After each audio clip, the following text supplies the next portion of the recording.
आज के समय एलन मस्क की पहचान एक अमेरिकी बिजनेसमैन के तौर पर है, पर उनका जन्म साउथ अफ्रीका में हुआ था। उनकी मां कनाडा से और पिता साउथ अफ्रीका से हैं। टेस्ला और स्पेसएक्स एलन मस्क की दो सबसे बड़ी कंपनियां हैं, लेकिन एलन मस्क इसके अलावा और भी कई सारे फील्ड में काम कर रहे हैं। तो आइए जानते हैं इनके बारे में। एलन मस्क ने अपने भाई के साथ जो सबसे पहले कंपनी शुरू की थी उसका नाम था Zip2, जिसमें कि उनके शेयर 7% थे और ये एक न्यूज़पेपर को सिटी गाइड करने का काम करती थी। सन 1999 में ये कंपनी कॉम्पैक के पास चली गई और एलन को उसमें अपनी हिस्सेदारी के अनुसार $22 मिलियन मिले। 1999 में ही इन्होंने अपनी दूसरी कंपनी X.com शुरू की, जो कि पैसों के ट्रांजैक्शन करने वाली कंपनी थी। तब कॉन्फिनिटी नाम की एक और कंपनी यही काम करती थी और इन दोनों कंपनी का मर्ज हो गया और X.com का नाम हो गया पेपैल। और इसके बाद एलन मस्क और पेपैल के बोर्ड सदस्यों में अनबनी के चलते उन्हें पेपैल को बेचने का मन बना लिया। बाद में eBay ने पेपैल को खरीद लिया, जिससे कि एलन मस्क को $165 मिलियन मिले। एलन ने पिछली दो कंपनियों में मुनाफा कमा के अब स्पेस में हाथ आजमाने का सोचा। 2003 में वो रूस गए। वहाँ पर वो 3 intercontinental ballistic missiles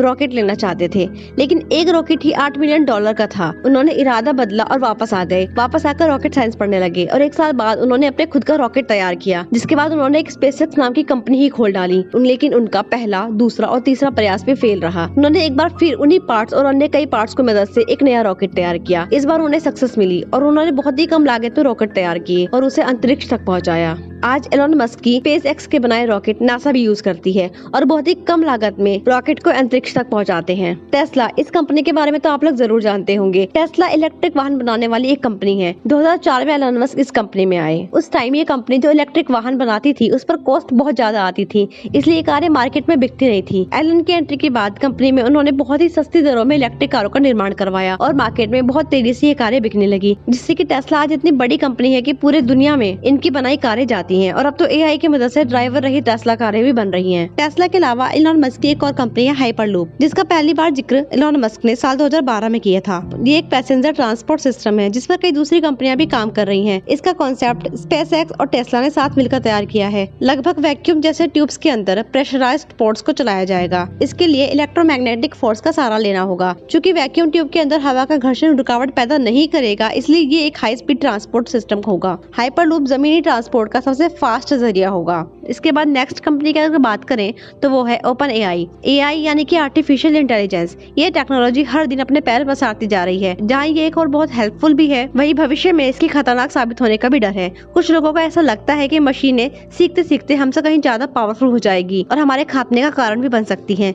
Elon Musk लंबे अरसे से आर्टिफिशियल इंटेलिजेंस के खतरे को लेकर वोकल हैं। इसी चिंता के चलते मस्क ने 2015 में OpenAI की शुरुआत की। OpenAI non profit artificial intelligence research organisation है, जिसकी स्थापना एलन मस्क और सैम ऑल्टमैन ने की थी।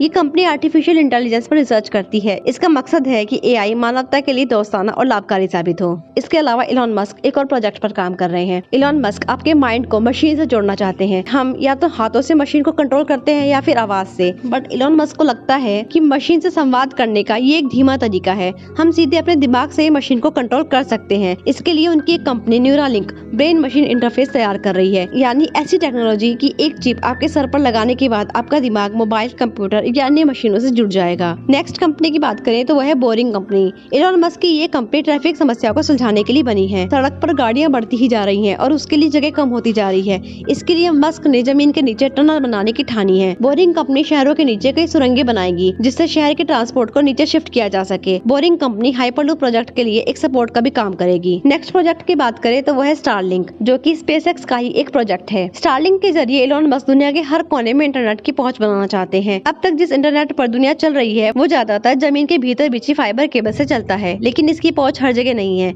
एलन मस्क की कंपनी सैटेलाइट के जरिए तेज और ज्यादा कवरेज वाला इंटरनेट लॉन्च करने की तैयारी में है। इसके लिए हजारों सैटेलाइट्स को लॉन्च किया जा रहा है। इन सैटेलाइट्स का नेटवर्क स्टारलिंक पूरी दुनिया में तेज इंटरनेट उपलब्ध कराएगा। अब तक स्टारलिंक की 955 से ज्यादा सैटेलाइट्स लॉन्च हो चुकी है। स्टारलिंक की 12,000 से ज्यादा सैटेलाइट्स लगभग पूरे रिहायशी इलाकों को कवर कर लेंगी। एलन मस्क को असल दुनिया का आयरन मैन भी कहा जाता है, लेकिन इन सब के बावजूद भी वो किसी न किसी कंट्रोवर्सी के साथ घिरे ही रहते हैं। चलिए इस कंट्रोवर्सी पर तो किसी नेक्स्ट वीडियो में बात करेंगे। इन सब के बावजूद एलन मस्क कई लोगों के लिए एक इंस्पिरेशनल फिगर है। तो कुछ के लिए आयरन मैन, कुछ के लिए सुपर ह्यूमन और कुछ लोग कहते हैं कि इंसान है ही नहीं, ये तो एक एलियन है। लेकिन जो भी हो, एलन मस्क शायद इस सदी का सबसे क्रांतिकारी आदमी है। तो चलिए आज की वीडियो में सिर्फ इतना ही। अगर आपको वीडियो पसंद आया तो प्लीज इसे लाइक करें, शेयर करें और चैनल को सब्सक्राइब करें। फिर मिलेंगे नेक्स्ट वीडियो में। तब तक के लिए bye bye and take care.